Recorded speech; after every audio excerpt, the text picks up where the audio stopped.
Vamos ler um livro. Doutor, falamos muita bobagem, não? Não, tá no caminho certinho. É isso aí mesmo. Vai ter um monte de problema aí, um monte de impactos aí, e toda a cadeia sofre, né?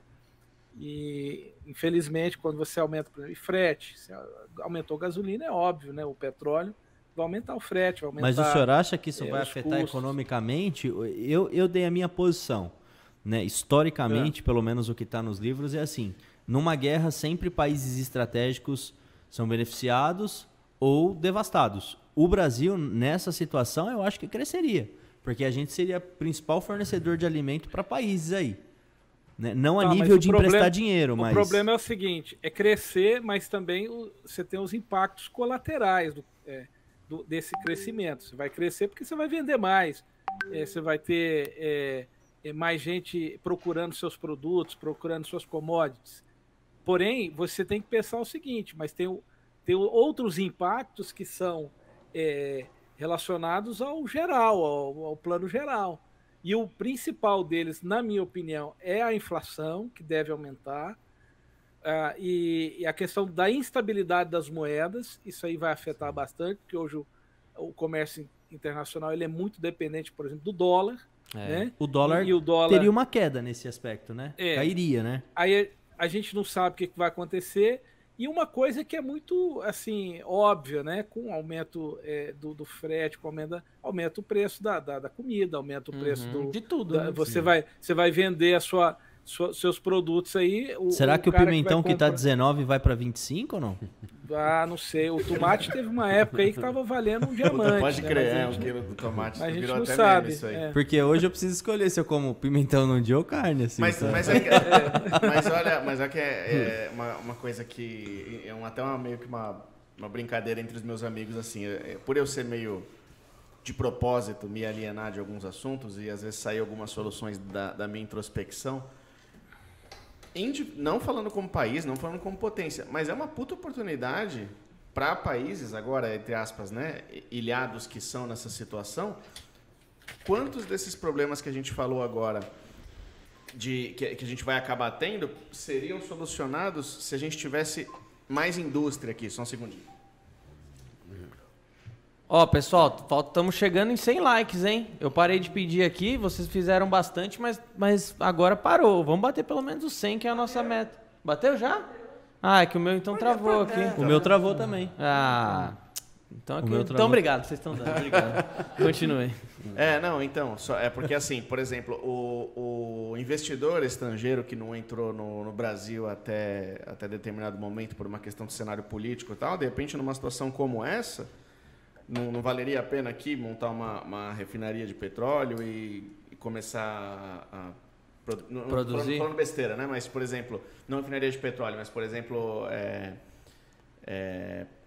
para transformar o petróleo em monômero de xileno, por exemplo... um petroquímico, ramo petroquímico, não. E não existe nada aqui no Brasil que faça isso? Tem. A gente produz o monômero aqui no Brasil. Eu já vi na fábrica. A gente produz. Aqui tem 2 plantas, né? Assim, Roberto, eu ia te perguntar, às vezes compensa vender para fora do que vender internamente, né? Não sei, a taxa cambial eu não entendo desse trâmite, por isso que eu estou te perguntando, será que compensa vender? Nessa crise, você colocou um ponto interessante, a fibra de vidro, por exemplo, que também é bem importante no nosso ramo. Até pouco tempo, o mercado internacional, em função de falta de fibra, por investimentos na China, na área de energia, em pás eólicas, por uma série de motivos, a oferta ficou muito menor do que a demanda. Então, o preço internacional explodiu. O preço internacional, que era $1, foi parar em 2,20, 2,40. E aí, o Brasil, produtor da fibra de vidro, deixou a gente aqui em maus lençóis. Exato. Porque eles entenderam que... isso é mais ou menos óbvio, qualquer né? um faria. Eles entenderam que, deixa eu colocar um pouco do meu produto para fora, que eu preciso estabilidade da companhia. Por quê? Taxa cambial forçadíssima, que estava até pouco tempo, ainda está, né? Então o produto saiu nessa linha que você falou, ele saiu daqui por conta de ser mais atrativo lá fora. O que gera isso? Inflação. Porque, consequentemente, a fibra de vidro que custava, vamos falar em números hipotéticos, que custava 10, terminou o ano custando 30. Nossa. Caramba. Então é um efeito, a inflação acontece por uma série de motivos, inclusive esse, né? Inclusive o desequilíbrio da demanda e oferta. O senhor acha que algum setor nosso vai sofrer muito aqui? O senhor que entende mais dessa área econômica, puxada, né, para essa área econômica, e que setor específico seria esse? Eu acho que, assim, primeira coisa, quando você tem um cenário de possibilidade de aumento de inflação, taxa de juros, essas coisas, o primeiro setor que sofre é o de bens de consumo. Ou seja, as pessoas passam a comprar menos bens de consumo, que é a primeira coisa que você pode deixar de consumir, né? Depois é que vai chegando nas outras áreas. O Brasil ele já tem um processo de desindustrialização que vem se arrastando aí. Quando você conversa com o pessoal do setor industrial, existe uma preocupação. O Brasil ele vem se desindustrializando ao longo dos anos. Em vez da gente melhorar, a gente tem piorado.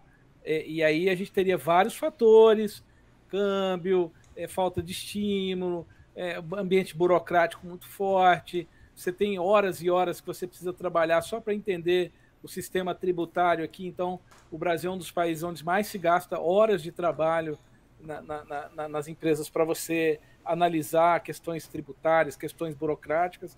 Então, é muito forte isso aqui. Insegurança jurídica. O Brasil é um país que, assim, melhorou algumas coisas, mas ainda tem uma grande insegurança jurídica. Então, enfim, você tem vários fatores que... A gente passou antes da pandemia por um processo muito duro, que o povo esqueceu. O povo esqueceu. Que a gente foi refém de socialista por 14 anos, passamos fome, literalmente, aí veio pandemia, num cenário melhorado, e a gente quebrou de novo. Então, assim, então, o Brasil não se recuperou. Então, mas aí se você pensar assim, que num cenário desse de crise mundial, os grandes investidores, eles são... o risco, você só compensa o risco de um investimento se você tiver uma possibilidade de retorno muito grande. Então, num cenário de guerra, de incerteza, de tudo isso, o ímpeto dos investidores ele pode diminuir, ele pode, ao contrário do que a gente pensa, eles podem pegar, não, vamos aproveitar que está aumentando as taxas de juros, vamos investir em títulos públicos, vamos investir em coisas que dê segurança até ativos a gente estáveis, saber. Né? Inclusive, a taxa de juros americana deve ser mantida ou aumentada. Então, a gente começa a perceber que é o seguinte, em algum momento, o pessoal vai parar um pouquinho para ver o que está acontecendo. Então, eu não acho que há automaticamente um apelo para o pessoal vir trazer dinheiro aqui, capital de risco aqui para investir em indústria, ou seja lá o que for. Então, a gente não sabe se isso vai acontecer. Outra coisa, o agronegócio brasileiro talvez vai ser um dos mais beneficiados com isso tudo. Isso, certeza. Porque, obviamente, você tem 7 bilhões, quase 8 bilhões de pessoas no mundo e todo mundo precisa comer, né? E com países em guerra ali, muita gente ali vai ficar sem comida ou sem fornecimento. Então vai aumentar a demanda aí por produtos brasileiros da área agrícola. Agora, o setor de serviços, que é um setor que depende também do comércio, da indústria estarem bem, né? Vai ser afetado também. Sim. Então, provavelmente, o setor de serviços deve ser afetado, deve haver desemprego.